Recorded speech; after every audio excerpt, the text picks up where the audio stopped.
I view things as I got time. I got time to be able to grow and mature, and be able to understand the ins and outs of the defenses and be able to get the good insight from the vets in the room. So I look at it as, a plus. And whenever, it's time for me to play. Shedeur Sanders rolled into Browns camp and instantly made the whole practice feel like a recess pickup game. NFL vets suddenly looked like they'd forgotten the playbook and were just trying to keep up. With that being said, I see some balls coming out of Shedeur Sanders at that camp, and I'm like,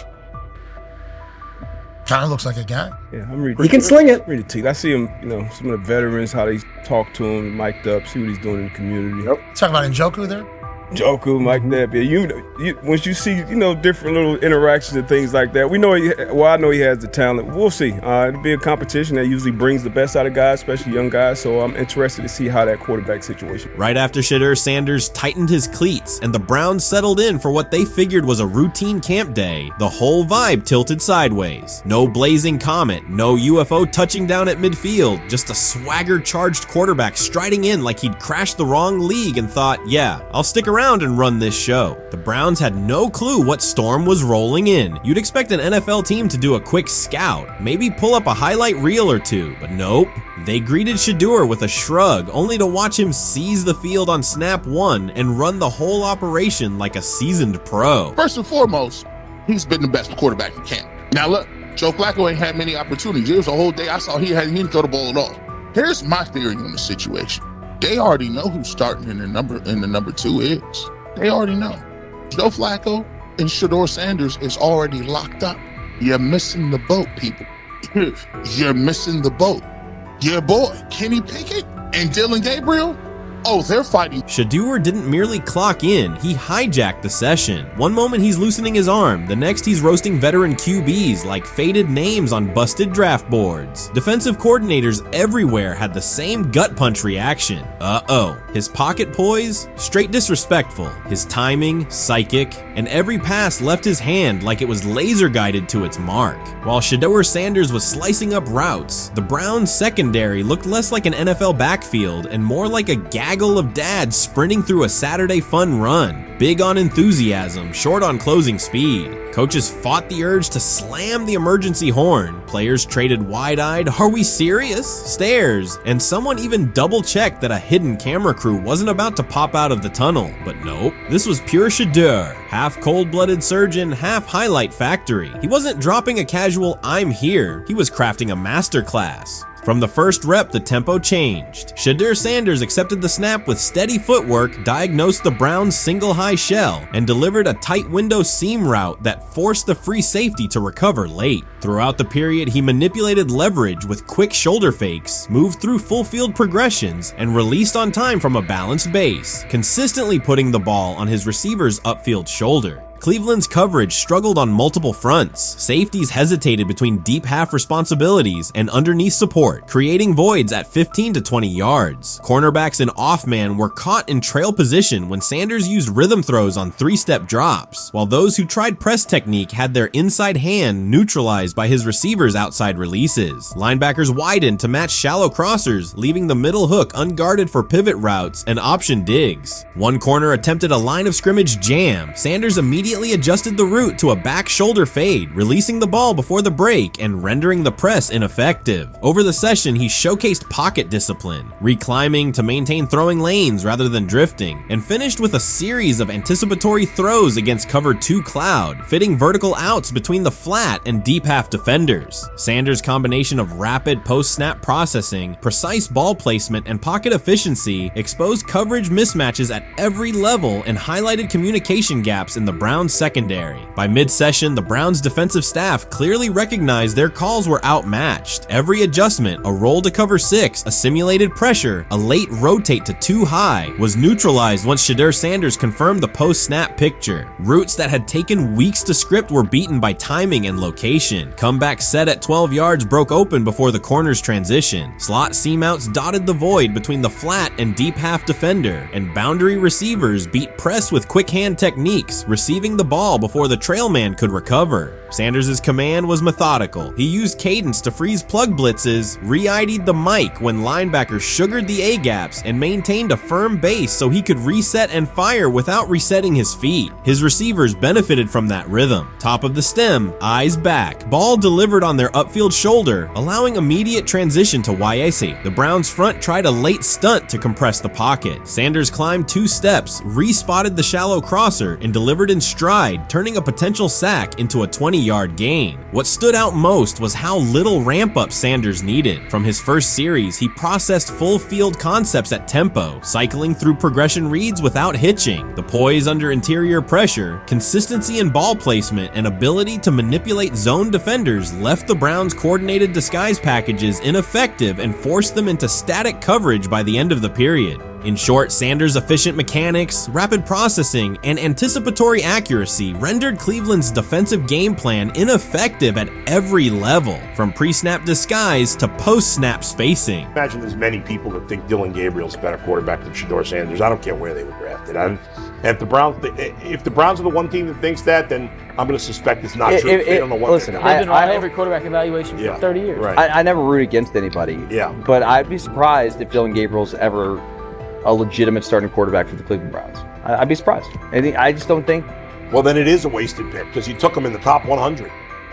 Yeah, but potentially. Yeah. May get away with it because of Shedeur. An edge rusher chirped at Shedeur Sanders between snaps, hoping to shake his rhythm. On the very next play, Sanders answered with a 30-yard laser, a deep dig from the boundary side that split the single high safety and the trailing corner. He hit the top of a 5-step drop, kept a firm base, and delivered on time to the receiver's outside shoulder, turning what should have been a routine rep into a sudden change explosive. From that moment on, every coverage wrinkle the Browns tried, rotating from cover 3 to quarter half, flashing a Tampa 2 shell, mugging both A-gaps, was met with a precise counter. When corners pressed, Sanders adjusted the route to a back shoulder fade. When safeties widened, he checked to a glance post. When linebackers bailed, he found the running back on a delayed option out of the backfield. Even late simulated pressures couldn't move him off his spot. He simply climbed, reset his feet, and fired. As Cleveland's defenders rotated through checks, Sanders manipulated them with cadence and eye discipline. He froze weak side safeties long enough to create intermediate windows, then feathered the ball into those lanes before help could arrive. When the Browns finally dropped 7 and matched every route, Sanders tucked the ball and converted 2 separate 3rd and 6 situations on the ground, reminding everyone that his mobility is as calculated as his arm. By the end of the session, the defensive coordinator's call sheet looked obsolete. Sanders had neutralized blitz looks, exposed spacing issues in zone, and forced the unit into static base coverage just to survive the period. It wasn't a camp drill anymore. It was a clinic on timing, processing speed, and controlled aggression, delivered snap after snap by a quarterback who never needed a warm-up lap to own the field. They never planned on taking him. The problem is, like Ocho Cinco said, you got somebody that has endeared himself to the locker room. And guess what? The difference between him and Tim Tebow, the biggest one, is he can play. He can throw the ball. Tim Tebow running around being an H-back. He can throw the ball. And he's done everything he needs to do. He ain't saying nothing. He ain't rocking the boat. He ain't mad about the reps. He ain't mad about none of that. All the people out there want to see is this, like Tyler said earlier. We want to see what he can do with Jerry Jeudy. That's it. I want to see what he can do with David Njoku. I want to see him with Junkins. I want to see him with the first running backs. If you are cooking, if you are beating down the doors with the 3s and 4s, guess what?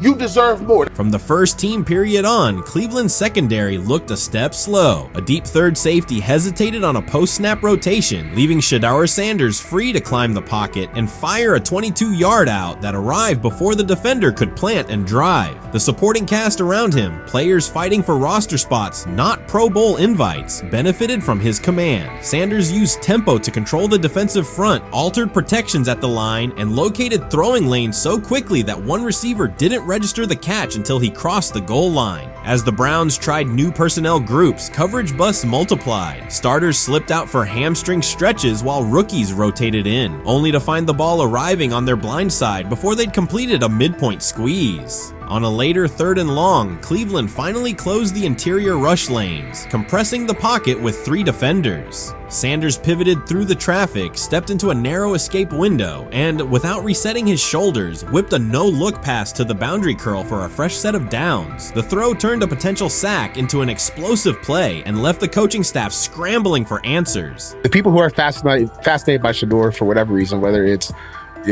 his play, I guess, last year was kind of fun. If you're just like a guy who grew up like loving Dillon Sanders and passed that love on down to your kids, I can see why you're like that. The one thing I will give them is you're looking at this quarterback room. If you're a fan of Shedeur and say, why can't he go beat Dillon Gabriel or Joe Flacco or Kenny Pickett? So I do understand that part of it, right? Because why not? Why couldn't he be the Brown starter in October or November? That looks like a quarterback room where everyone will get a chance to start. That's exactly what he says. I'm told the footage of Shedeur Sanders meeting with the Giants is so bad that both the Browns and the Sanders family have threatened legal action if it is published. The New York Giants have released audio from their draft interview with Shedeur Sanders, and the disclosure has drawn intense public reaction. Fans want to know whether Sanders made critical remarks and why the Giants shared material that should have remained confidential. The situation revolves around an open microphone, contentious comments, and the broader implications of the leak. The New York Giants published a brief, edited segment from their interview with Shedeur Sanders and withheld the remaining footage. Observers are debating whether this was a strategic public relations decision or an attempt to discredit him. The team has offered no additional explanation, and many fans view the limited release as inadequate and potentially misleading. They are demanding full transparency and accusing the organization of orchestrating a negative narrative. While criticism of Sanders is vocal, his supporters are responding with equal intensity. There was another team that he sat down with. What do you mean it didn't go well after that? So, he was pissed that they did that to him. They did that to him. He counter-confronted them. The same thing they do to every other quarterback prospect. They did that to him. They slide in a mistake to see if you catch it. Right. And so because you're the quarterback. But he didn't take it as a correction. He took it as like he got pissed off. Yeah, and it's like so here's another one. So another one was, he throws a bad interception, and it was a deep throw early in the game, and he comes back and they go in the meeting, they show the interception. The Giants have released only a brief excerpt of the interview and are refusing to share the rest. Their decision has drawn criticism across TikTok, X, and Facebook, where many see it as a poorly handled public relations move. Fans are calling for the full recording to be published so the situation can be judged in its entirety. The GM is on film that the son, they asked the son last draft, yo, who you think I should pick? His son like, yo, you need to get the Jaden Daniels, big. This is what his son, it's on tape. You should go Jaden Daniels. He laughing at his son. And all right, cool, get Jaden Daniels. I don't even know how that tape got out.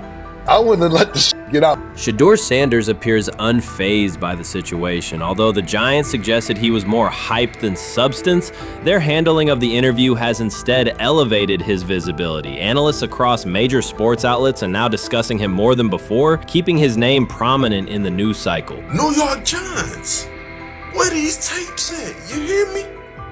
Because if Shedeur Sanders was so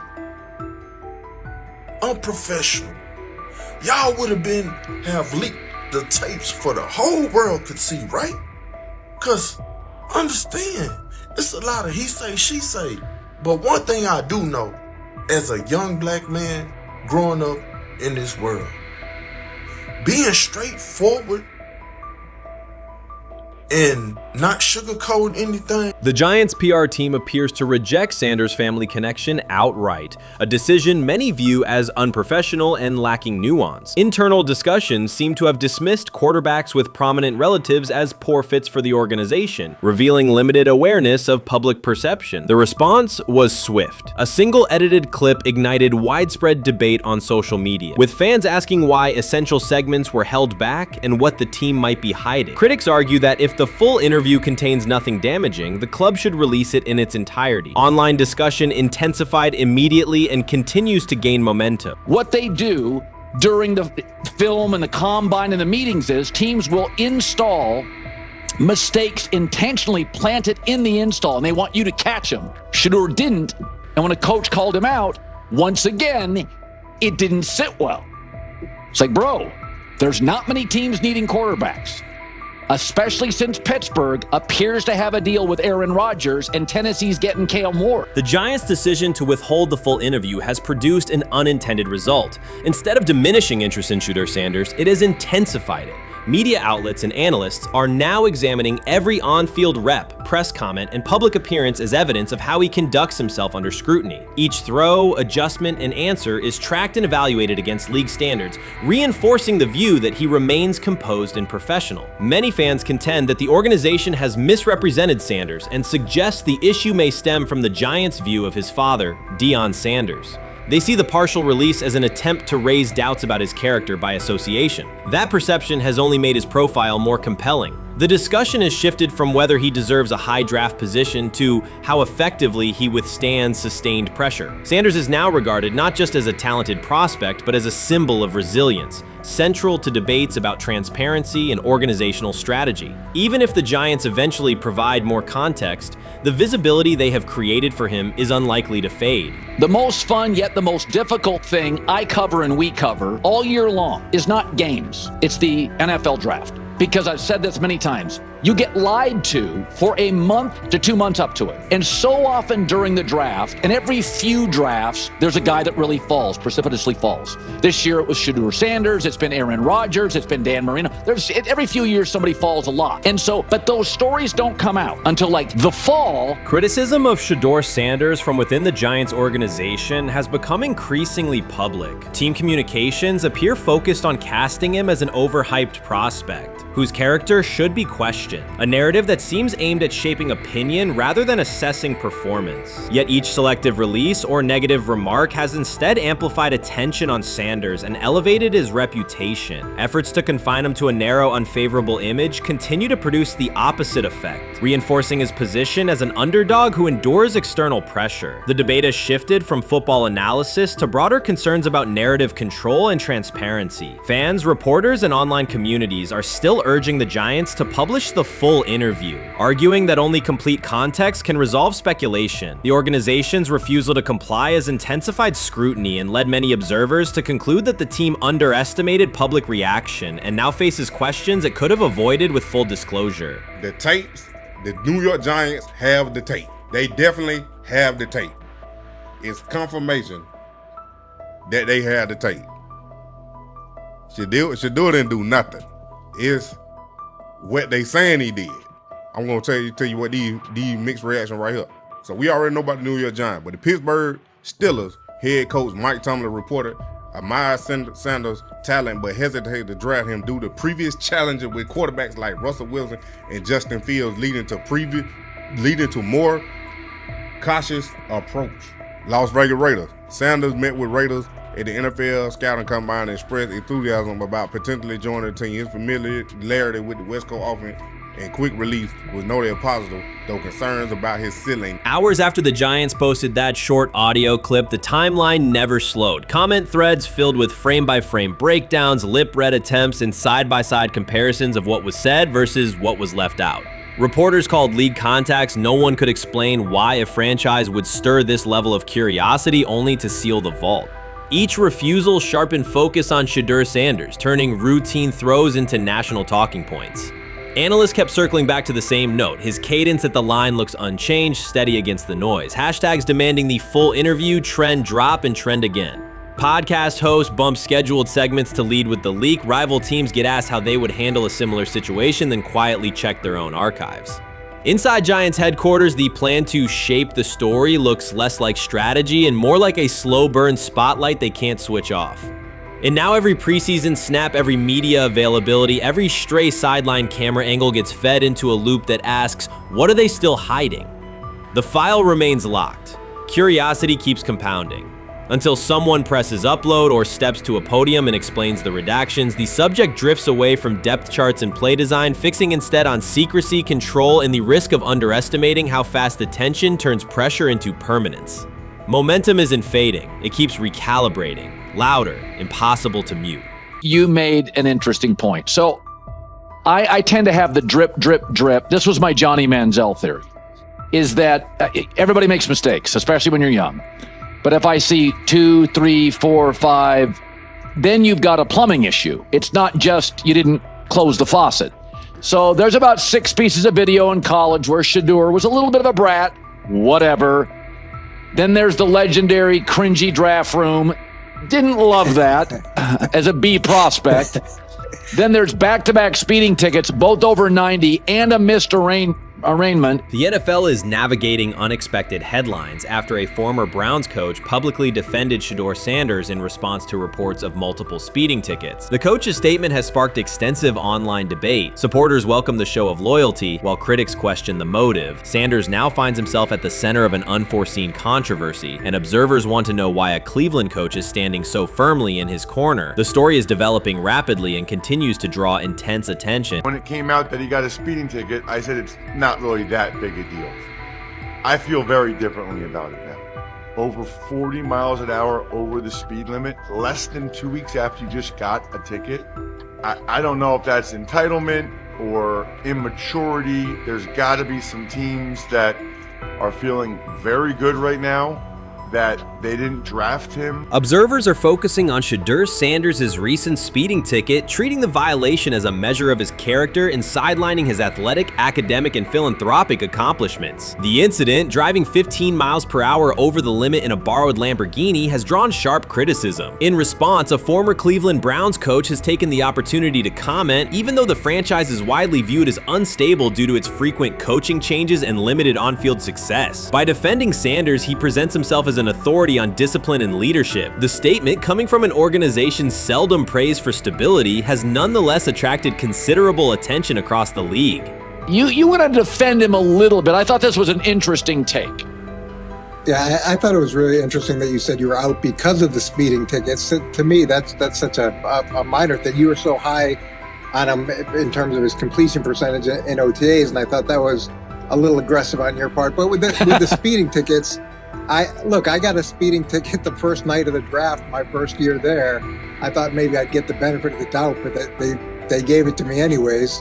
As soon as the former Browns coach defended Shedeur Sanders, social media erupted with commentary, resembling the volume of draft night coverage. Posts and opinions appeared within minutes, and criticism escalated rapidly. Detractors amplified Sanders' minor speeding violation, while supporters argued that such reactions were disproportionate to a single traffic citation. Shedeur Sanders received 2 speeding citations, and the minor traffic issue quickly drew national attention. Before considering the former Browns coach's response, it is useful to clarify the facts. Sanders, son of Pro Football Hall of Famer Dillon Sanders and a current college quarterback, was twice ticketed for exceeding the limit while driving a high-performance vehicle. Commentary on social media escalated rapidly, with critics framing the incident as a significant character concern, even as the league has historically tolerated far more serious legal transgressions. Stepping into the debate, a former Cleveland Browns coach, best known for a tenure filled with losses and contested decisions, issued a strong public defense. He argued that 2 speeding tickets should not define Sanders' reputation or overshadow his on-field talent and community work, urging a balanced assessment of the player's actions. I don't love it from a 5th-round draft pick. I don't love that it happened multiple times,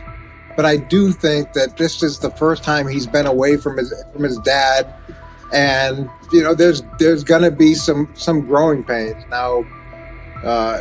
Would I sell my stock on it like you are? Not because of a couple speeding tickets, especially in light of the problems that Brown's quarterback room has had to deal with legally in the last few years. I mean, this is nothing. The debate quickly shifted from 2 speeding citations to broader claims about integrity, growth, and leadership. The former Browns coach framed the infractions as moments for personal development and urged observers to view them in context. Critics responded forcefully. Some called for disciplinary action, others questioned Deion Sanders' parenting, and a few sought to discredit the coach himself, despite his professional record already being widely analyzed across the league. The reaction underscores an apparent inconsistency in public standards. Fans often overlook on-field confrontations, heated sideline arguments, and other significant controversies, yet they treated Sanders' routine traffic offenses, speeding without evidence of reckless endangerment, as indicators of serious character flaws. If such minor violations were adopted as the primary measure of morality in professional football, many players would face similar criticism. Sports media amplified the story almost immediately. Television panels dissected Shedeur Sanders' decision-making, treating 2 speeding tickets as indicators of deeper character concerns. Networks aired detailed segments under banners such as red flags and road rage, repeatedly questioning whether the citations might affect his draft evaluation. Although Sanders is already regarded as a first-round prospect, analysts emphasize that NFL teams value discipline and legal awareness when forming final assessments. Many commentators overlook the fact that other high-profile players have faced more serious offenses without similar scrutiny. Throughout the coverage, the former Browns coach defended Sanders, portraying him as a talented quarterback subjected to disproportionate criticism in a culture that expects near-perfect conduct. His argument was thorough and methodical, asserting that the traffic violation should not overshadow Sanders' skills, work ethic, or future potential. Commentators point out that the coach's intervention was not entirely selfless. He recognized the publicity potential. One day he was an overlooked figure from a struggling Browns era, the next he was a trending name across sports media. The discussion quickly expanded beyond Sanders' speeding citations to questions of image management and narrative control. Critics demanded disciplinary measures, public apologies, team sanctions, and formal statements, yet their objections seemed directed less at the traffic infractions themselves and more at Sanders' high profile, confidence, and resistance to traditional expectations. In practical terms, Sanders' brand remains intact. The coach secures renewed relevance, and the episode supplies another headline in the ongoing story of modern football. The next time Sanders is seen in a high-performance car, the debate will likely reignite, focused not on speed limits, but on the broader culture of the league. Meanwhile, new voices continue to join the conversation. Broadcaster Colin Cowherd has already weighed in, offering his own reassessment of the incident and its broader implications. Breaking news, Shedeur Sanders last night was pulled over going 100 miles per hour. All right, he clocked 101, 41 miles an hour over the speed limit in Cleveland. He will have the opportunity to fight the ticket in court. Now, I'm not exactly sure where he was pulled over, whether or not that it was in Ohio or whether or not that it was in his home state. But typically when you're going 40 over, that's flirting with the line of reckless driving. Folks, I gotta tell you, I don't understand what it is with these young men driving at absurd speed. Colin Cowherd's view of Shedeur Sanders shifted abruptly. Days after praising the quarterback's poise and skill, he appeared on air to declare that Sanders is overhyped, unfocused, and distracted by celebrity. The reversal was immediate, without any gradual reconsideration. Cowherd now frames Sanders' 2 speeding tickets as evidence of poor judgment, even though he has defended other quarterbacks facing far more serious off-field issues. The sudden, wholesale withdrawal of support leaves viewers questioning the consistency of Cowherd's criteria and illustrates how quickly media narratives can change when minor incidents receive outsized attention. This is okay. Okay. How much of this is? I mean, Jimmy Haslam has his hands all over Manziel, has his hands all over Deshaun Watson. Admitted it, man enough to admit it. I saw the reaction in the draft room when they took Shedeur Sanders. Pretty obvious it wasn't the coach and the GM's pick. How much is this? This team has 8 last place finishes in 13 years owning it. How much of this is we don't have a very good owner here like Washington, D.C. and the Commanders? Yeah, I didn't love the owner stepping in and saying, you got to take this guy in the 5th round. And I doubt they'll ever admit to it. While Colin Cowherd urged teams to move on from Shedeur Sanders, former Browns coach Eric Mangini offered a more measured response. Mangini, whose tenure in Cleveland was marked by mixed results, used his platform to provide context rather than condemnation. Instead of sensationalizing the speeding violations, he encouraged viewers to consider Sanders' circumstances. A 21-year-old quarterback whose life is scrutinized both on and off the field. Mangini acknowledged that the tickets were mistakes, but emphasized that they do not by themselves define Sanders' character or future. He noted the extraordinary attention athletes receive today, combining the responsibilities of quarterback, public figure, and social media presence. Under such pressure, missteps are magnified, and criticism multiplies quickly. Mangini concluded that any evaluation of Sanders should weigh the totality of his behavior, performance, and growth, rather than isolate 2 traffic citations as decisive evidence of poor judgment. The rumors have ended. The decision is public. Cleveland Browns owner Jimmy Haslam has informed every level of the organization that unless an unforeseen injury intervenes, Shedeur Sanders will start at quarterback in week 1. The announcement is not an informal suggestion or a quiet push in the background. It is a direct order. Multiple independent reports, amplified most visibly by Colin Cowherd, confirm that Haslam delivered the directive himself. From the owner's viewpoint, the logic is simple. No one else on the roster offers the same combination of talent, leadership, leadership and long-term upside. Joe Flacco is approaching the twilight of his career. Kenny Pickett has shown flashes but remains inconsistent. Dillon Gabriel, taken in the 3rd round, is a developmental project. By contrast, Haslam believes Sanders can alter the franchise's trajectory immediately, and he refuses to allow internal hesitation to stall that possibility. The standoff traces back to April. General manager Andrew Berry and head coach Kevin Stefanski entered the draft wanting a low-profile prospect who would fit quietly into the existing depth chart. They prioritized scheme familiarity, modest public attention, and a clear developmental timeline. When the board lined up, they reached for Gabriel in round 3, reasoning that an early investment would justify keeping a rookie on ice behind the veterans. But Sanders continued to slide, first through day 2,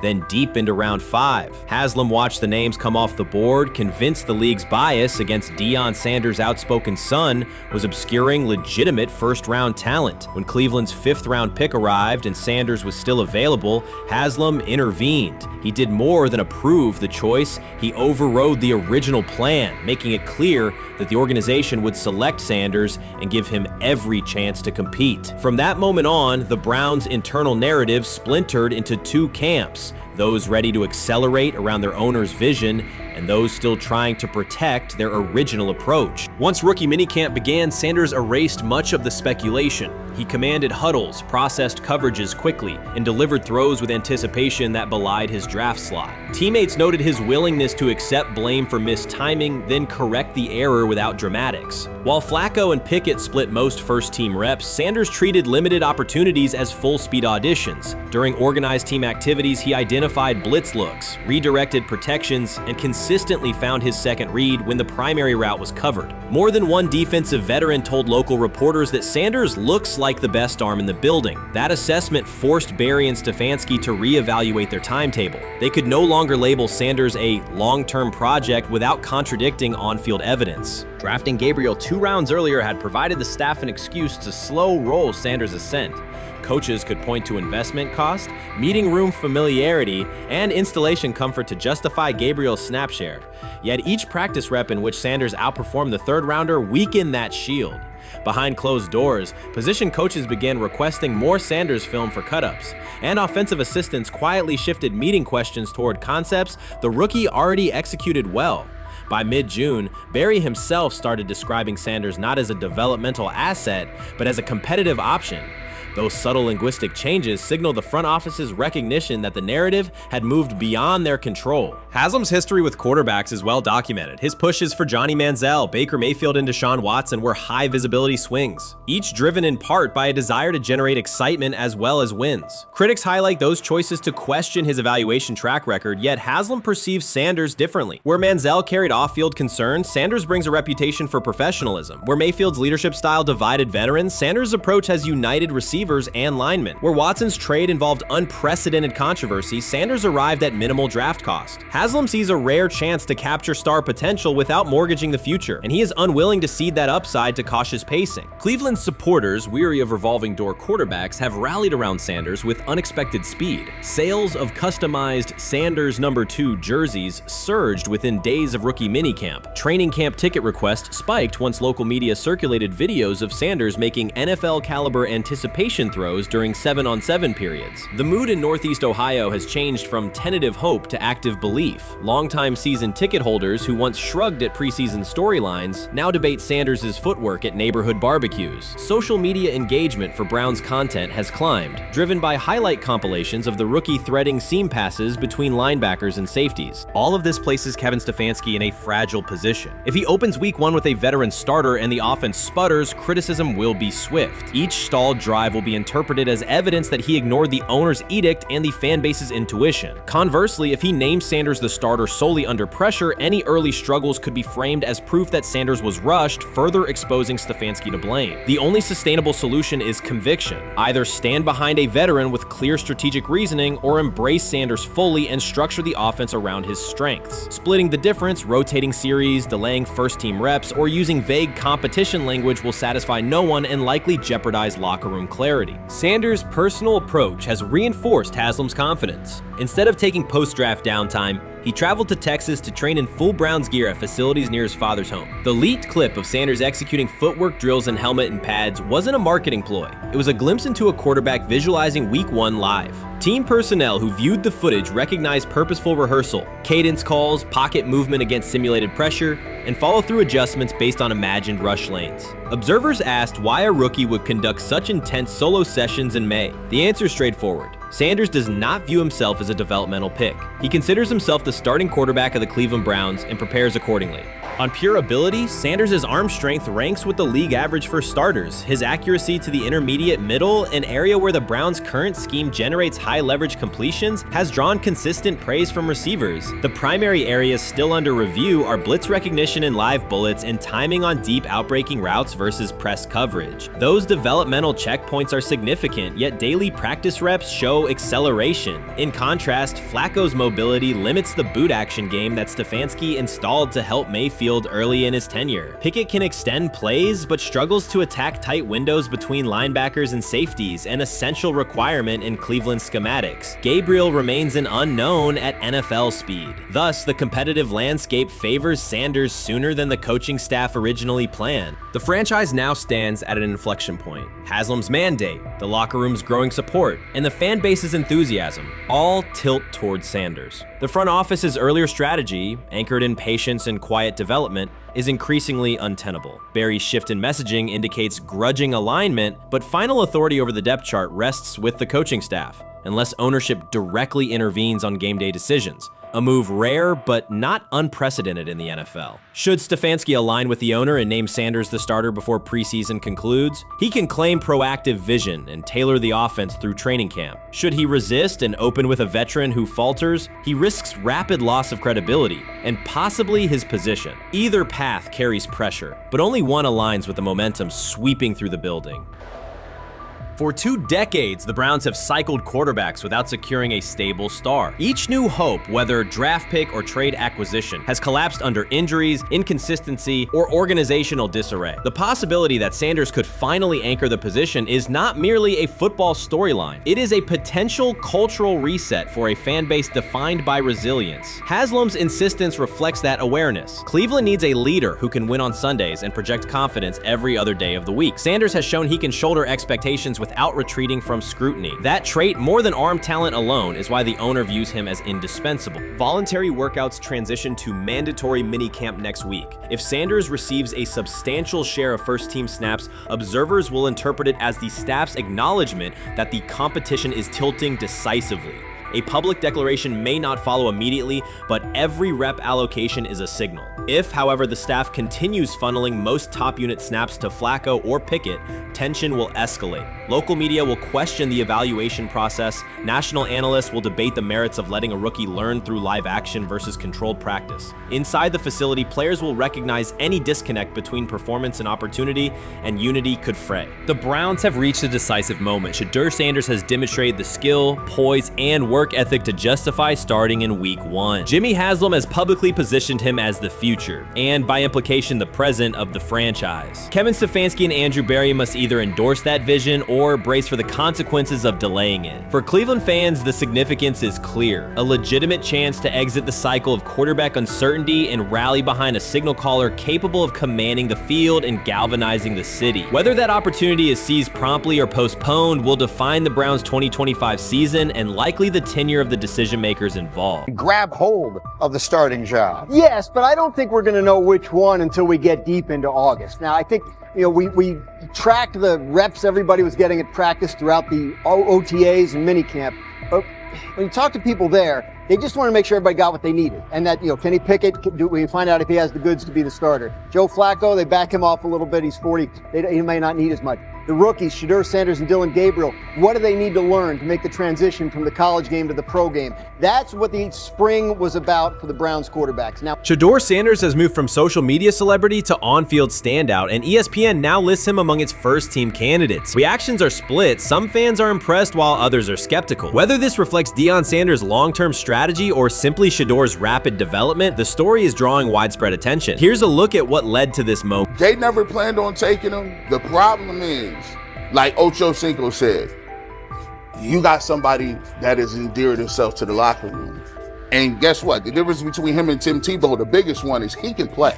He can throw the ball. Tim Tebow running around being an H-back. He can throw the ball. And he's done everything he needs to do. He ain't saying nothing. He ain't rocking the boat. He ain't mad about the reps. He ain't mad about none of that. All the people out there want to see is this, like Tyver said earlier. We want to see what he can do with Jerry Jeudy. Online reactions are sharply divided. Some fans strongly support Sanders, while others argue he is overrated. Traditional analysts cite statistics and claim his recognition comes mainly from his father's name. Sanders supporters are actively celebrating his rise and already predicting a future NFL career. Sports media outlets have made his candidacy a central topic of debate. The discussion now extends beyond statistics and victories to include his marketability, public image, and on-field presence. Sorry, is Shedeur Sanders going to get a chance to win this job? Do you believe he gets a legit shot to win this job? Listen, I think, first of all, the action's going to really start in training camp. Like, forget all the OTA stuff. You don't win a job in OTA. The real action starts in training camp. And just like Shedeur said, during the mini camp, when it's time to take your reps, you got to make the most of it. Because I think early on, there's going to be a lot.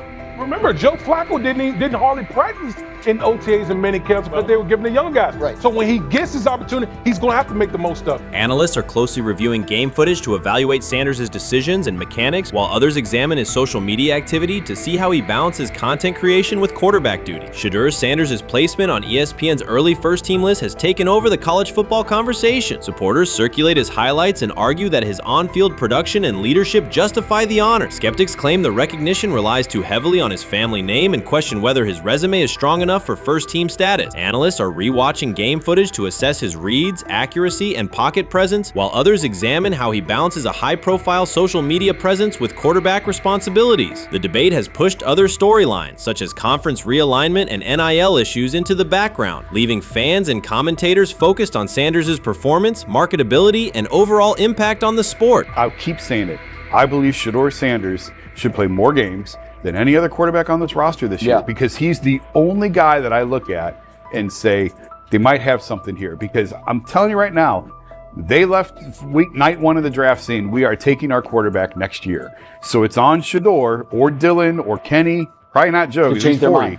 To change their mind. But you got to find out.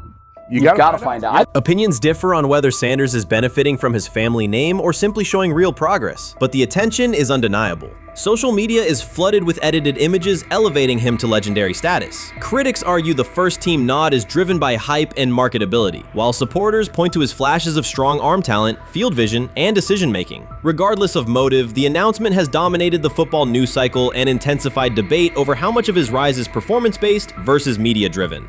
Highlight reels rarely show Sanders' turnovers, late-game mistakes, or inconsistent stretches. Being named to a first-team watch list suggests sustained dominance, something Sanders has displayed only in flashes. His selection appears driven as much by brand recognition and media appeal as by performance. ESPN's decision has intensified debate. Data-driven critics post statistics that question his resume, while passionate supporters predict awards and future NFL success. Commentators recall a time when first-team consideration required years of proven excellence. Yet many fans already see the announcement as confirmation that Sanders is on track for major college football honors. Shedeur Sanders has earned first-team reps when training camp commences later in July. I'm not saying like he's the first guy up when you do 11 on 11s, day 1, 2, 3, 4, 5 at training camp. I'm not necessarily saying that.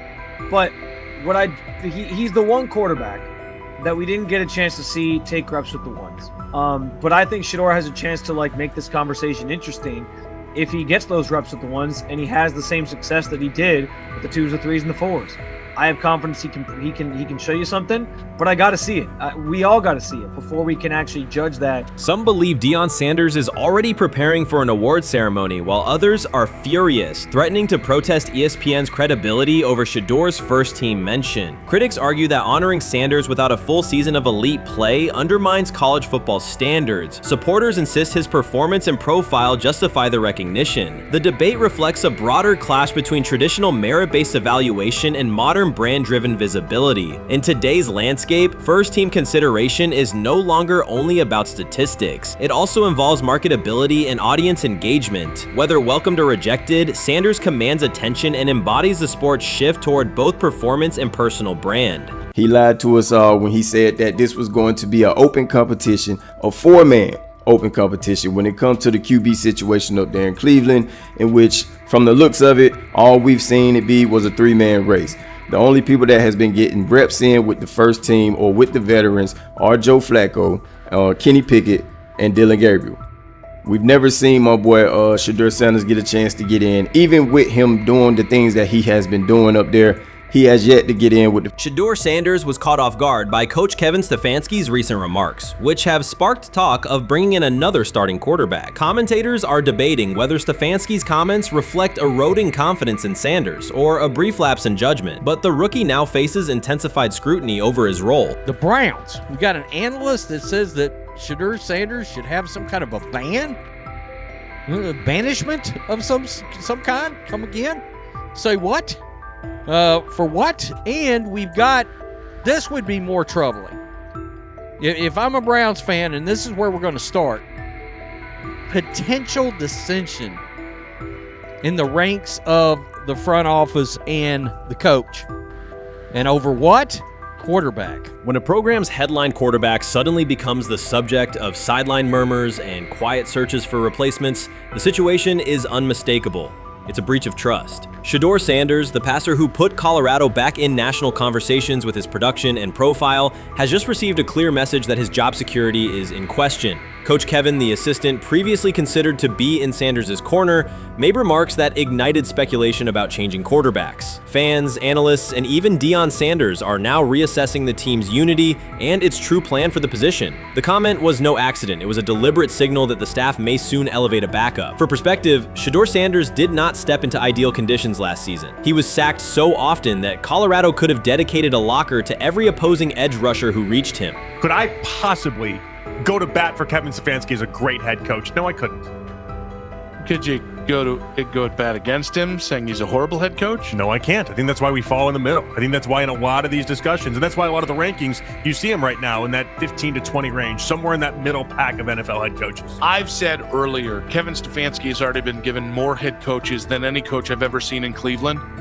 Starting with the decision to move on from Baker and him clearly still having another level to get to in Tampa. Last season, Shedeur Sanders often had to operate behind an offensive line that provided minimal protection, yet he still delivered precise throws and critical drives. At times, he seemed to be carrying a struggling roster almost on his own. Despite the constant pressure, he never complained, never threatened to transfer, and never acted entitled. He remained with Colorado because he trusted the program, trusted his father, and believed in the team's larger mission. That loyalty is why Coach Kevin Stefanski's recent statement that the quarterback competition is wide open struck so sharply. The remark implies that Sanders' starting role is insecure, as though the player who absorbed countless hits while holding the offense together is simply another name competing with walk-ons and first-year athletes who are still learning the cadence. This goes beyond ordinary coach language about fostering competition. It introduces genuine uncertainty about the staff's confidence in Sanders and invites speculation that Colorado is actively assessing outside options through the transfer portal. By characterizing the position as vacant, Stefanski has planted seeds of doubt that could quickly evolve into rumors and undermine the stability of the locker room.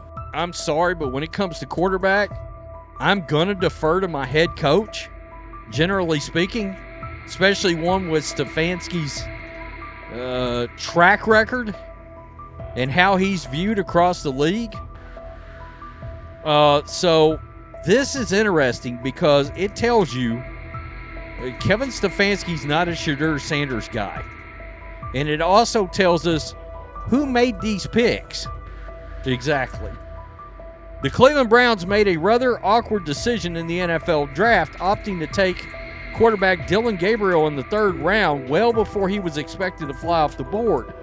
Then 2 rounds later, the Browns took fellow quarterback Shedeur Sanders. So what exactly is going on? Discussion has begun about whether Colorado is actively evaluating another quarterback and preparing for life after Shedeur Sanders.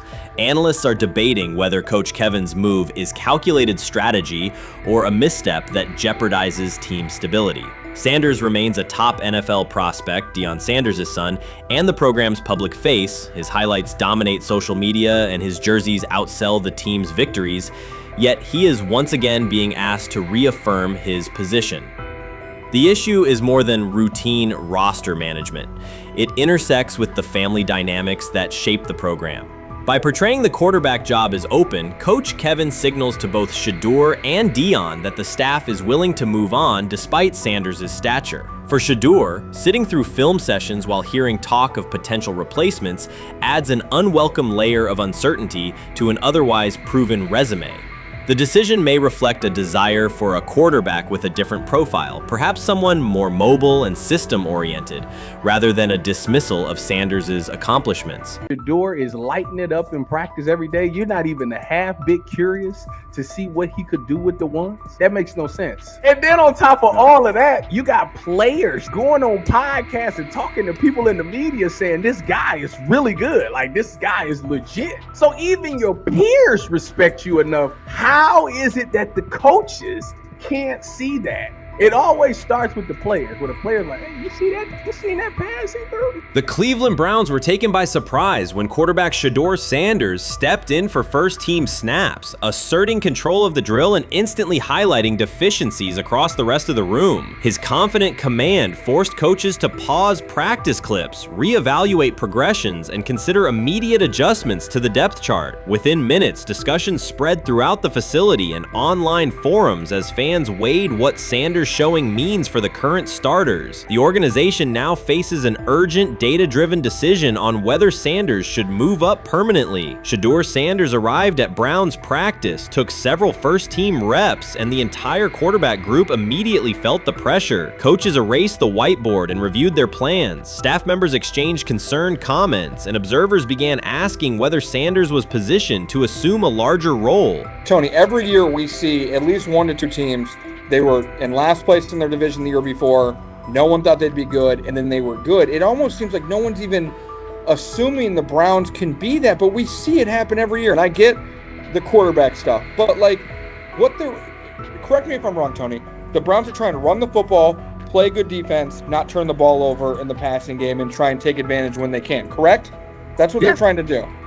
That was the 2020 offense. The Cleveland Browns are still searching for stability at quarterback. Deshaun Watson is yet to deliver consistent starter-level production that justifies his contract, and each game renews doubts about whether he can regain peak form. Behind him, rookie Dorian Thompson-Robinson shows promise but remains inexperienced and unpolished. Coaches are evaluating alternatives each week and may need to adjust the depth chart if progress stalls. The roster around them is built to contend now, so ongoing uncertainty under center is increasingly costly. As we talk about, we do believe in best player available. We do believe in positional value, and we didn't necessarily expect him to be available in the in the 5th round, and so we love adding competition to every position room and adding him to compete with the guys that are already in there. We felt like that was the appropriate thing to do. The Browns quarterback group is unsettled. Deshaun Watson has yet to provide the reliable, high-level play his contract demands, while rookie Dorian Thompson-Robinson remains promising but unpolished. Depth behind them consists mostly of veterans whose experience lies more in holding clipboards than leading offenses. The coaching staff needs an immediate answer, not a 3-year development project. Shedeur Sanders enters as that potential solution. At Colorado, he passed for more than 3,200 yards despite working behind one of college football's poorest offensive lines, consistently demonstrating poise, quick processing, and accurate ball placement under heavy pressure. Film shows steady reads and disciplined footwork, traits that offset concerns that his profile is built on family name or media attention. Cleveland viewed the signing as a low-risk, high-reward move. Early in camp, Sanders received a handful of first-team snaps intended merely as an evaluation. Those plays quickly changed practice tempo. The ball came out on time, receivers hit their landmarks, and the defense struggled to adjust. Coaches immediately expanded the review using phrases such as evaluate every option, an indication that the depth chart was no longer fixed. Watson sensed the scrutiny. Thompson-Robinson increased his urgency. Within minutes, competition in the quarterback room intensified. Sanders repeated that performance in subsequent sessions. His footwork remained clean, progression sharp, and throws firm and precise. Each strong rep forced staff to reassess the plan to keep him buried on the developmental track. The broader context magnifies the pressure. Cleveland's roster is built to contend now. Fans are weary of quarterback turnover, and the front office cannot afford another costly misstep under center. Around the league, rookie passers rarely wait multiple seasons anymore. Joe Burrow, Justin Herbert, CJ Stroud, and even late pick Brock Purdy established that precedent. If Watson opens the regular season and struggles, public calls for Sanders will grow, especially if the rookie flashes in preseason. Alternatively, another team could attempt to acquire him if Cleveland hesitates to elevate his role. Each scenario underscores the same reality. Sanders' emergence has turned a routine camp evaluation into a critical decision point for the franchise. And we saw Dillon Gabriel go 11-on-11 with the first team, Shedeur Sanders go 11-on-11 with the second unit. So that was really the big wrinkle today. Yes, and of course, it was the first time that we have seen Shedeur Sanders get any of those coveted 11-on-11 reps. Of course, again, it wasn't with the first team offense or against the first team defense, but it's progress. And that means that he's going in the right direction, that the arrow is pointing up. He's coming up the learning curve. So that's good for him. And I actually thought just overall, he had a better day than Dillon had today. He completed more passes. He was more on point. In fact, in that 11-on-11 period, he threw a near touchdown. Desperation can push franchises toward aggressive decisions, especially when their quarterback options appear unconvincing or outdated. One scenario now emerging is that Sanders earns enough confidence to take full preseason reps with the starters, forcing Cleveland to revisit a depth chart it believed was settled at the beginning of July. His practices demonstrate that the excitement around him is grounded in measurable performance. Accurate, high-velocity passes against first-team defenses, and confident command of the huddle. Each strong outing also heightens league-wide interest. Rival scouts adjust evaluations, and general managers revisit their notes, aware that a viable young quarterback may soon become available. Inside the facility, the personnel staff must balance short-term results with long-term roster planning, knowing that an early move could reshape salary cap allocations and locker room dynamics. The pressure on Watson and Thompson Robinson escalates accordingly. Both must produce visible progress to maintain their current roles. Cleveland's recent history shows how quickly promising quarterback situations can devolve into controversy. The franchise has turned potential breakthroughs into organizational turmoil before, so observers remain cautious about how this competition will unfold. Watson says he has been mentoring Shedeur Sanders at the quarterback position. The biggest failure in the NFL is now mentoring quarterbacks. The most overpaid underdeliverer at the position is now mentoring 2 rookie QBs and a Super Bowl champ. So what exactly are you mentoring him at? You have had 24 civil lawsuits that you paid off to go away. And when you play, you are as ass as those massage therapists are, apparently. Shedeur Sanders is also a show. It's all about him. It's all about anything else. If you don't see that by now, then you're just blinded. Cleveland's second most talked about player has yet to take a professional snap, and it isn't Deshaun Watson. Rookie quarterback Shedeur Sanders has already captured the locker room's attention and the fan base's enthusiasm, creating a visible shift in the team's internal dynamics. Watson, once the uncontested focal point, now shares the spotlight with a newcomer who has only practiced in shorts. The Browns are experiencing a rapid, unforeseen change in popularity within their roster. Four-man competition. It's not. It's 2 guys versus 2 guys.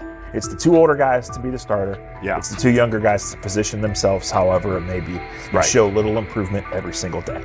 Right. So, of all the things I'm watching the first 5 when they break a session, the first 5 with the veterans, with the ones. Who's in there? Where are they going? The ball's going to Jerry Judy. Right. Flacco's no dummy. Lasts as long as he has. Right. He can really whiz it. But as we go on, I want to watch these guys because they probably just got plays installed Tuesday and they're out there running on Wednesday. Shedeur Sanders arrived in Cleveland and immediately commanded attention. The rookie has yet to take a preseason snap, yet the energy around him inside the building and across social media eclipses what many veterans receive in an entire season. Fan enthusiasm is so strong that Deshaun Watson's jerseys are already drifting toward the clearance rack at the team store. In a matter of days, Sanders has become the roster's second most popular figure, while Watson watches his once secure QB1 status and public approval shrink by the hour. Shedeur or Deshaun? Who do you want as your quarterback next year? Honestly, Shedeur. I love Deshaun though. Like, I don't understand all the hate for Deshaun. You get hurt and you get booed, bro. That's foul. That might be the foulest I ever seen. The Browns' social media staff posted a single candid photo of rookie quarterback Shedeur Sanders releasing a warm-up throw, and the response was immediate and overwhelming. Fans saturated timelines with edits of themselves alongside him, while Deshaun Watson's routine practice reps drew comparatively little notice. Although an official Sanders jersey has not been released, unauthorized versions are already moving at a pace that exceeds merchandise sales for several other AFC North teams. The surge in interest marks one of the most intense fan reactions Cleveland has experienced in recent memory. The excitement surrounding Shedeur also triggers a wave of criticism. Veteran analysts, anchored in a 1980s mindset, question whether his style will translate into lasting success. They focus on his NIL earnings, social media presence, and visible confidence, arguing that the image overshadows substance. To them, outward self-assurance appears to be a distraction rather than a competitive asset. Even a simple smile or brief display of personality is cited as evidence that he lacks the measured discipline they expect from a starting quarterback. Critics claim Shedeur Sanders is notable only because of his father overlooking the performance he delivered at Colorado. Many of those same observers ignored the Buffaloes until Dillon Sanders made national headlines, yet they now question whether his son has earned the attention. They want rookies to keep quiet, carry clipboards, and wait 2 seasons before challenging for a starting role. Sanders is disregarding that script from the moment he arrived. His presence has already turned Cleveland's quarterback discussion into a genuine 2-man competition before a single preseason snap. Deshaun Watson maintains publicly that the situation does not concern him, but it is hard to believe the pressure is not real. A fully guaranteed contract protects his paycheck, not his standing in the locker room. Sanders, meanwhile, is translating charisma and early momentum into tangible influence with teammates, coaches, and fans, reshaping expectations for who will lead the Browns on opening day. I'm a firm believer. If I wanted Shedeur Sanders at 2, at worst at 33, of course I already think that he's better than other quarterbacks. Because that's the type of talent, that's where I would have picked him at. And if he was at 2 or 33, and he still had this same exact skill set, we would be talking about him starting and playing. Right. Well, that'd only be 3 quarterbacks. It'd be 3 quarterbacks, not 4. Yeah. But since he moved to the 5th round, that's cool. They might have to go along with it. But to me, I think if you ask who got the best tools, I'm going with Shedeur. Shedeur Sanders has not taken a single professional snap, yet discussion about him has split NFL social media into 2 camps. One side already argues he should start immediately. The other worries about what that means for veteran quarterbacks like Deshaun Watson. Reporters now line the perimeter of Browns camp, scrutinizing every inconsistency in Watson's spiral and every precise throw from Sanders during drills. Each well-placed pass is clipped, posted to TikTok, and captioned as evidence of a future QB1. Cleveland is no stranger to quarterback drama, but this situation is different. Rather than cycling through another unproven starter, the franchise is dealing with a rookie who entered with more polish, public attention, and perceived readiness than most first-year players. Fans chant Sanders' name before he has appeared in a preseason game, while the established starter works to maintain his relevance. The atmosphere is not yet a full controversy, it is a countdown. Traditional analysts insist on the importance of experience and respecting the process, yet Sanders is progressing on the timeline set by the supporters who already view him as the next leader of the offense. Shedeur Sanders did not treat Day 4 of Browns training camp as anything other than work. He completed 8 of 11 passes with 3 touchdowns, operating with control and accuracy throughout the red zone periods. The throws were varied, a well-placed ball to rookie Luke Floria that led him across the goal line in stride, a firm throw to Cade McDonald over middle after a quick read, and a tight window completion to Deontay Johnson at the back of the end zone with 2 defenders closing. The sequence showed timing, poise, and placement under pressure.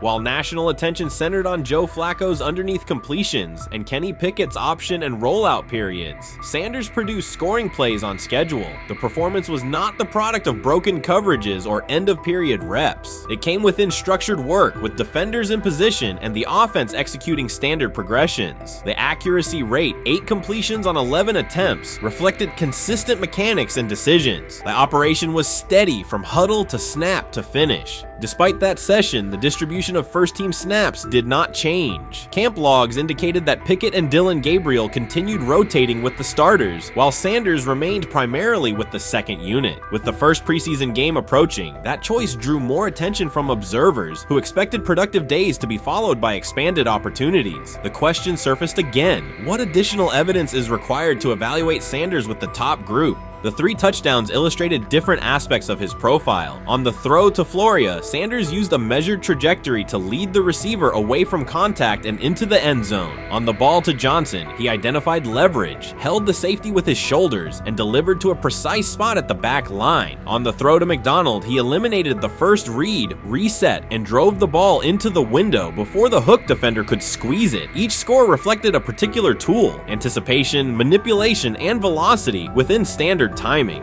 Comparisons to the other quarterbacks were straightforward. Pickett produced 2 touchdowns but placed 1 late ball that exposed a receiver to contact near the goal line. Gabriel accounted for 1 score, with additional gains coming on checkdowns and designed movement. Flacco advanced the ball in short increments without finishing drives during the same period. Sanders converted opportunities into points repeatedly and without turnovers. The rotation, however, remained unchanged. Head coach Kevin Stefanski and the staff continued to allocate first-team work to the same group, describing the process as an open evaluation. In practice, that has meant extended starter reps for Pickett and Gabriel, veteran scripts for Flacco, and second unit periods for Sanders. The disconnect between output and opportunity was notable, particularly given the stated goal of reaching an early decision at quarterback. When asked about the timeline recently, Stefanski said the preference was to decide sooner rather than later, an acknowledgement that the window for assessment is limited as preseason approaches. Speculation about motives is common in such situations. The discussion has included references to front office perspectives and ownership influence. Owner Jimmy Haslam is widely viewed as supportive of drafting Sanders. General manager Andrew Berry is known for prioritizing fit, traits, and process within the roster building model. Stefanski reports to Berry, and the practice plan reflects coaching evaluation within organizational parameters. None of that guarantees any outcome. It does explain why rotations can remain conservative even after strong individual periods. Regardless of internal views, the most useful next step for the evaluation would be a defined set of first-team snaps for Sanders to put comparable tape next to his peers. There was also outside attention on several practice segments from earlier in camp that showed Sanders throwing during lulls to non-receiver personnel, ball attendants, staffers, and assistants, while other quarterbacks were in script with full units. Those clips circulated widely and were interpreted by some as dismissive. Sanders addressed questions about it by narrowing the focus to preparation, explaining that his responsibility is to be ready for the work assigned and that he has adjusted at every level of competition, from HBCU ball to the Power 5 and now the NFL. The response matched his general approach: acknowledge the situation, maintain routine, and continue to execute when the next period begins. The broader draft day and narrative context remains part of the conversation. Sanders' college resume included efficient production and high completion rates across 2 programs, culminating in national recognition such as the Johnny Unitas Golden Arm Award. His selection in the 5th round was driven by varying evaluations of projection, scheme fit, and development timelines. The result is the current environment. He must present his case within limited windows, then wait for access to the next rung of competition. That does not make the process unfair. It makes it exacting. The best answer for him and for the staff is additional, comparable reps and clear tape.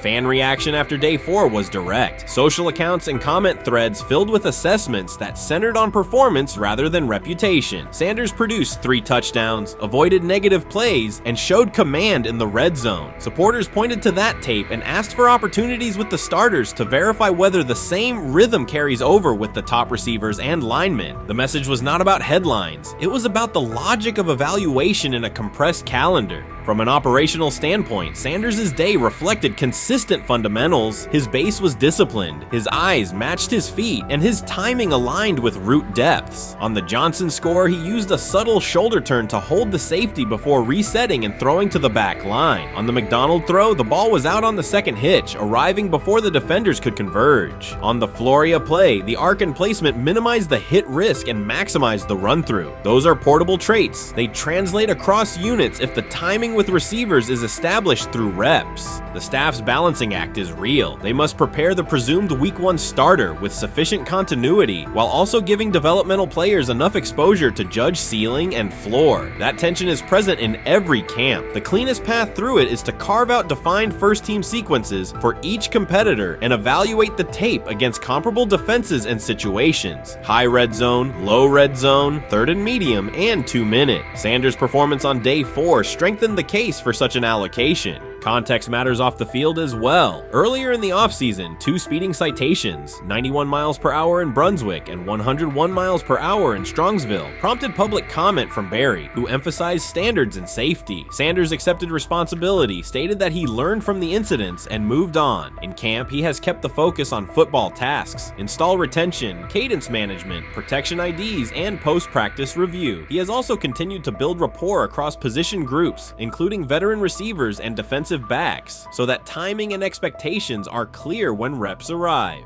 None of this diminishes the experience of the veterans in the room. Flacco has decades of film, Pickett has multiple seasons of NFL starts, and Gabriel brings mobility and a defined collegiate profile. It does, however, underscore the purpose of camp, to align decisions with current performance. Sanders produced the most efficient scoring period of the day. The next logical step is to see that operation with the starting unit, document the results, and compare them to the other candidates under the same conditions. The preseason opener will compress timelines further. Install packages expand, and coaches begin to narrow personnel groupings. If the objective is to identify the quarterback who can operate the offense most cleanly on Sundays, then structured exposure now will give the staff better information later. A small but deliberate set of first-team snaps for Sanders, scripted early downs, a third down sequence, and a red zone series would provide data without disrupting broader preparation. Until that occurs, Sanders can only continue to control process and execution. Day 4 showed what that looks like when opportunities align. Efficient reads, disciplined mechanics, and finishes in the end zone. He did not seek attention for the sequence. He put it on tape. If the evaluation remains consistent with the stated competition, comparable snaps should follow. If they do, the staff will have a clear, side-by-side measure. If they do not, the question from observers will remain the same. What more needs to be seen to justify the look? For now, the record from day 4 is clear. 8 completions on 11 attempts, 3 touchdowns, no turnovers, red zone precision, consistent control at the line and in the pocket. Those are tangible outputs. They merit a defined opportunity with the starters as the team moves toward preseason and the decision that follows. Whether or not that opportunity arrives immediately, Sanders has shown the preparation and execution necessary to be evaluated on equal footing. The next step is a matter of allocation, not speculation. What it is that they're doing is they're treating Shedeur Sanders like a 5th round pick. Right? We're not covering every 5th round pick in the NFL hoping that he gets an opportunity to be the starter on day 1. We felt like, oh my goodness, they got a diamond in the rough. Shedeur Sanders fell to the 5th round. They felt like they evaluated him there, and that's where they picked him. And they're playing the guy that they picked in the 3rd round over him because they evaluate him at a higher level than what they do Shedeur Sanders. And I get it. The Cleveland Browns are once again creating problems of their own. Their latest misstep centers on Shedeur Sanders. Ryan Clark and Dan Orlovsky have both noted that Cleveland is repeating the same mistakes. The team spent valuable draft capital and is now undermining that investment. This reflects a persistent issue in the organization's decision-making. It's not just a football decision, it's a pattern of self-inflicted setbacks. Habits and some of the traits that we saw show up in college were very prevalent this past weekend against the Rams. Holding onto the football, catching the snap and not reading the defense, kind of evaluating what the defensive line is doing, and then trying to see if you can go make a play, and that's the concern. Okay, it's 1st and 10. They want a play-action double move at the bottom of the screen. The route doesn't win, and then the protection breaks down a little bit. You're taught as a young quarterback, protection breaks down, find the closest check down. It's right there, it's 1st and 10. He gets to like the 4th part of the... The Cleveland Browns have long carried a reputation for instability. Even when it appears they are turning a corner, the organization finds a way to create new problems. Momentum gives way to questionable decisions and progress stalls. The latest situation centers on Shedeur Sanders. It highlights recurring issues in leadership, planning, and execution. Instead of establishing a clear path forward, Cleveland risks undermining its own investment. There's a lot of players who feel like they should have been picked at a certain spot, should have been viewed in a certain way. But when you get on these teams, it's about developing the team, not doing what's individually best for a certain player. And that's what Kevin Stefanski has to do. And I get it. We want to say all the reasons why what's happening to him isn't right. But maybe we aren't right on the way that not only the entire NFL viewed him, but now the Cleveland Browns view him as well. Shedeur Sanders was not brought in to be a placeholder or a scapegoat. He is expected to be the long-term solution, a high-upside quarterback with the tools, poise, and Sanders' pedigree to elevate the roster. The focus should be on developing him and positioning him to lead the team forward. They sabotaged it. They rigged it against him today, putting him in with 3rd and 4th stringers, 5th stringers. You got no shot at quarterback. They threw him in because they didn't want him to make any more splash and put any more heat on Stefanski. It's a desperate, dangerous situation in which he's got no shot, man. He's throwing to Sal freaking Cannella? What? But he got sacked 5 times because he's hanging on the ball trying to make a play, and nobody can separate. Then it comes down to a couple of minutes are left, and Shedeur tries to go on the field, and Stefanski puts Tyler Huntley in place of him. Excruciating to watch. Shedeur Sanders brings accuracy at all levels, steady leadership, and the kind of composure that comes from handling pressure. Fans were energized, and the league was paying attention. For once, Cleveland had a credible source of hope at quarterback, then the familiar pattern returned. Instead of committing to a clear development plan, first-team reps, stable direction, and a defined timeline, the Browns introduced uncertainty and slowed his progress. Rather than building around him and giving Shedeur a direct path to lead, they split priorities and sent mixed signals. The result is momentum stalled at the very point it should be accelerating. I also can't blame anybody who says, I don't necessarily trust this coaching staff to develop a quarterback or to evaluate the quarterback position. They've made some really oddball decisions at this position over the last several years, and I don't blame anybody for questioning, do these guys actually know what they're doing? I don't think that's unfair at all. The thing I would say is that they're desperate. They're very desperate. Like the entire organization is desperate. And if you really think they're going back to the coaches' offices and all getting around the table after session. This wasn't about scheme or play design. It was a pattern of mismanaging a young quarterback. From the start, the signs were clear. Shedeur Sanders arrived at camp without priority first-team reps or the confidence-building snaps a rookie need. Instead of a defined development plan, he was asked to compete from behind, treated like a depth option rather than a long-term starter. The message was, earn it later rather than build it now. When game action came, he was put on the field with limited preparation. Protection was inconsistent, and the play calling did little to ease his transition, more a stress test than a structured debut. The approach emphasized survival over progression, creating conditions where mistakes were likely and growth was harder to achieve. Analysts Ryan Clark and Dan Orlovsky highlighted the same points. The issues reflected organizational choices, not a shortfall in Sanders' ability. This was not a rookie collapsing under pressure. It was a franchise failing to provide the support, reps, and clarity required for a first-year quarterback to succeed. Shedeur moves slowly, kind of trying to see what's going on, and then that creates that sack fumble. So a lot of the stuff that we just saw in college is a big deal. This ball gets snapped at the 48-yard line. Defense has won the rep. Play is dead. Throw the ball away. It's first down. But instead we run and it's a 2.5, 3-yard loss. So instead of being 2nd and 10, we're 2nd and 13, we're dead. Again, here's the opportunity to throw the juke route. Hold, scramble. So some of those things that I was and others were concerned about on the college tape showed itself again. This is not the end of the world, though. This is part of his development.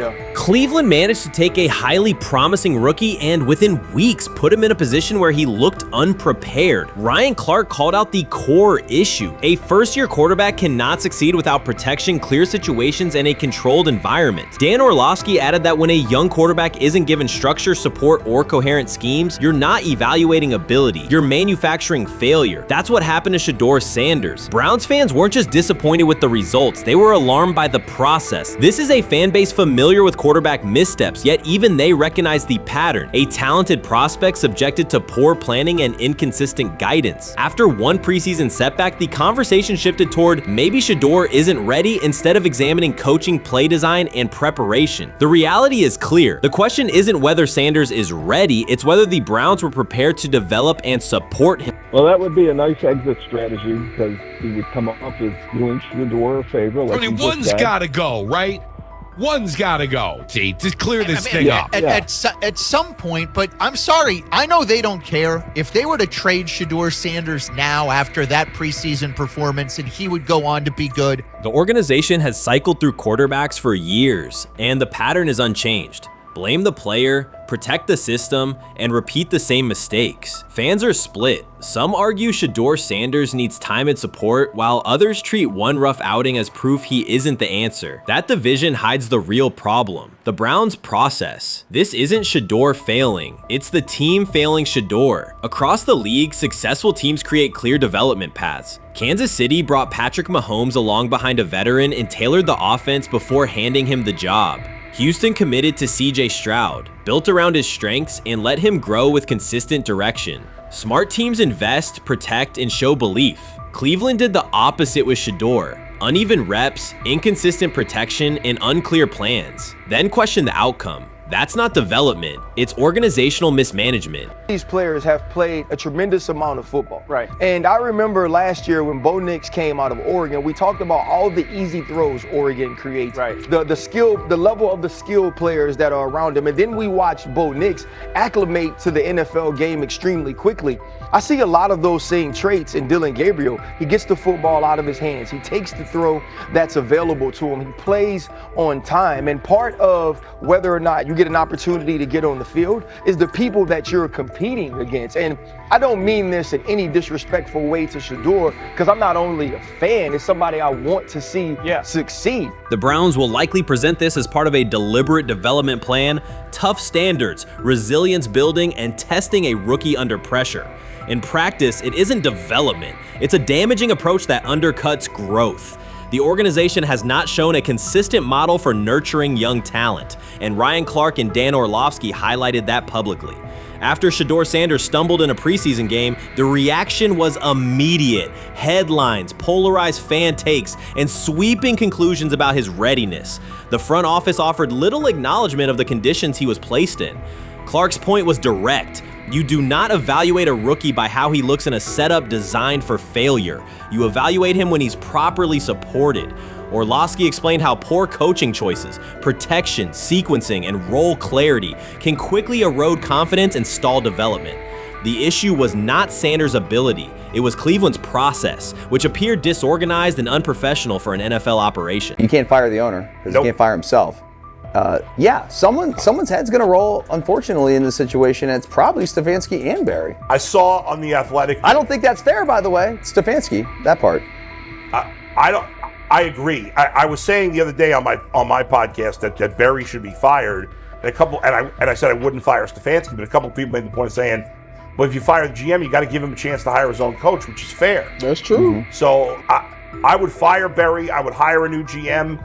If that GM thinks Kevin Stefanski's a good coach, wants to stick with him. Right. The situation in Cleveland has escalated with the NFL. Sources indicate GM Andrew Barry is prepared to move on from head coach Kevin Stefanski if he refuses to elevate Shedeur Sanders. The Browns are weighing a major quarterback change. Leadership appears to be aligning behind Sanders and pushing for immediate action. This is a high-stakes decision about control and the team's direction. I think it's unfair for me to comment in I guess, maybe on behalf of the industry. All I can say is this, the time that we spent with Shedeur, and what he's done throughout his college career is impressive. He's an impressive young man. He's a really good quarterback. Sometimes, fit comes into play. And I'd also say this, there are 4 more rounds of the draft. And then maybe lastly, it's less about where you get picked and what you do after you get picked. That's really the most important thing. Getting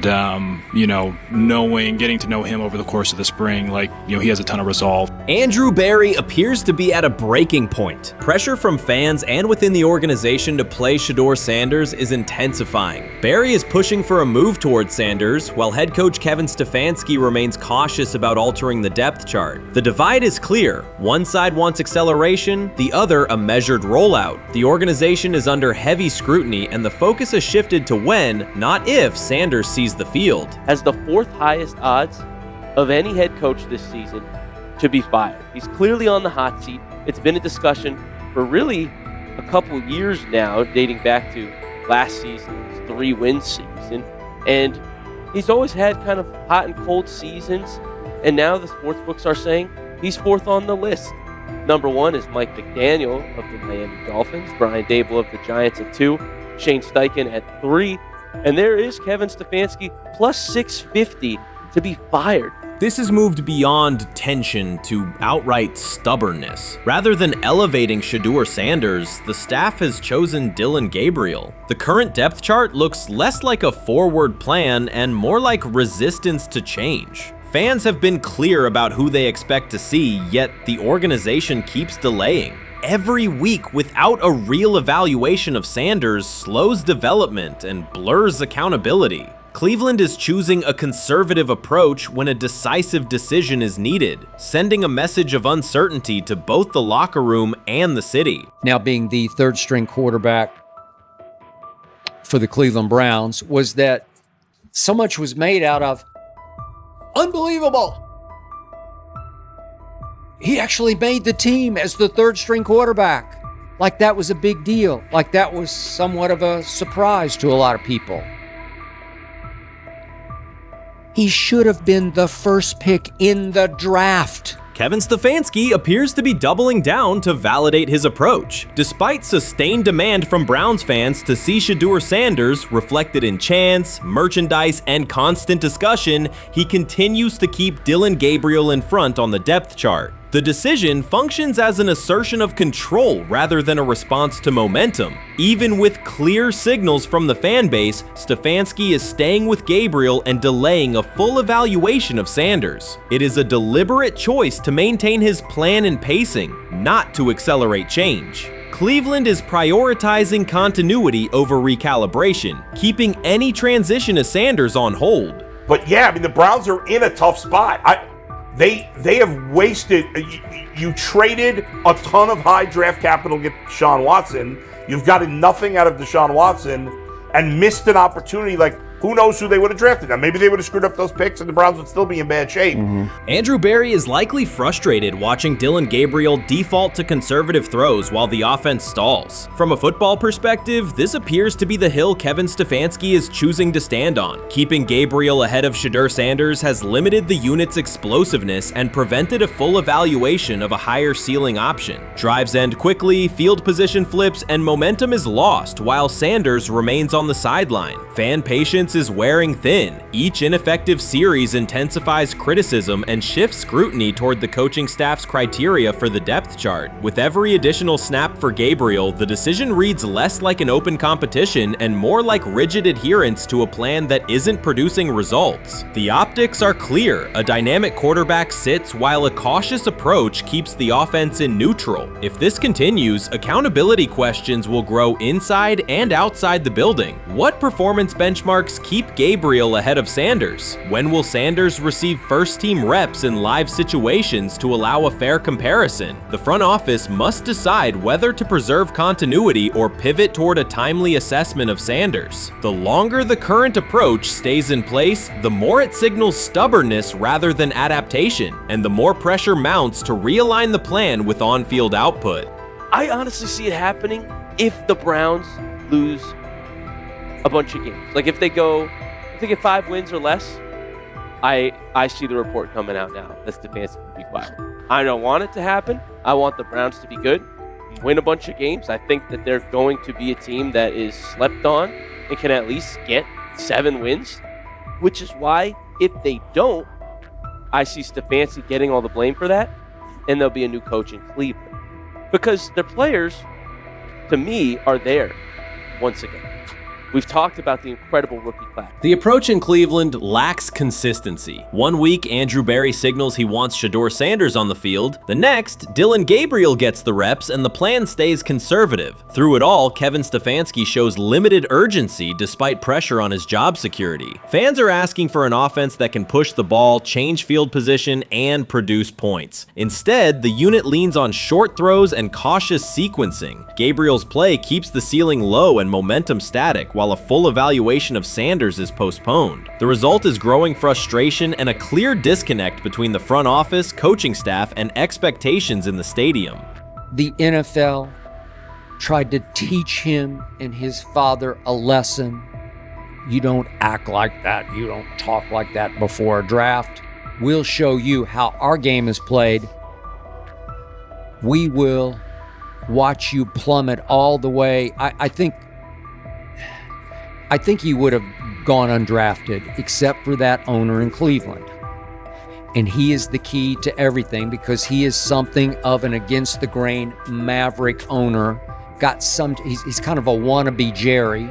Fan speculation is growing. Some believe Kevin Stefanski lacks confidence in Shedeur Sanders. Others think he's prioritizing Dillon Gabriel for reasons unrelated to performance. A more extreme view claims Stefanski is manipulating outcomes to secure a buyout. Whatever the motive, the risk is clear. This approach is straining his relationship with GM Andrew Berry and alienating the fan base. Pressure is rising, Berry's patience is running out, and supporters have shifted from requests to demands. If the current plan continues, calls for a change in quarterback and accountability will intensify. I'm about to unleash about Shedeur Sanders. I just watched what happened to Shedeur Sanders in the Cleveland Browns' third and final preseason game. And I'm outraged, I'm sickened, and I'm saddened. By the way, Shedeur continues to be treated in the National Football League now by those sorry-ass Browns and sorry-ass Kevin Stefanski. The Cleveland Browns are once again mishandling a promising quarterback. Skip Bayless criticized the organization for failing to develop Shedeur Sanders and for misusing his skill set. He argued that the team's decisions are undermining Sanders' progress and turning a major investment into a cautionary example. Bayless pointed to inconsistent usage, questionable play calling, and a lack of clear direction as key issues limiting Sanders. He said the Browns need a defined development plan and stronger support if they expect Sanders to succeed. Skip Bayless delivered a direct, critical assessment this week. After seeing Shedeur Sanders in a Browns uniform, he argued that Cleveland is mishandling the quarterback and undermining his development. Bayless said the team's approach shows poor planning and inadequate support around Sanders. He dismissed excuses about strategy and emphasized the need for better coaching, deployment, and protection. In his view, the Browns are setting themselves up for problems before the season begins unless they establish a clear plan for Sanders. Given the team's recent decisions, his reaction is understandable. Cleveland has a history of inconsistent quarterback development. Shedeur Sanders is a premium prospect, the son of a Hall of Famer, a proven college performer, and a widely recognized figure. The organization should prioritize his reps, protection, and a clear development plan, not place him behind Dillon Gabriel as if he were a secondary option. But I'm going to answer this question by saying Shedeur Sanders, and I'm going to tell you why. I think he's being set up to fail.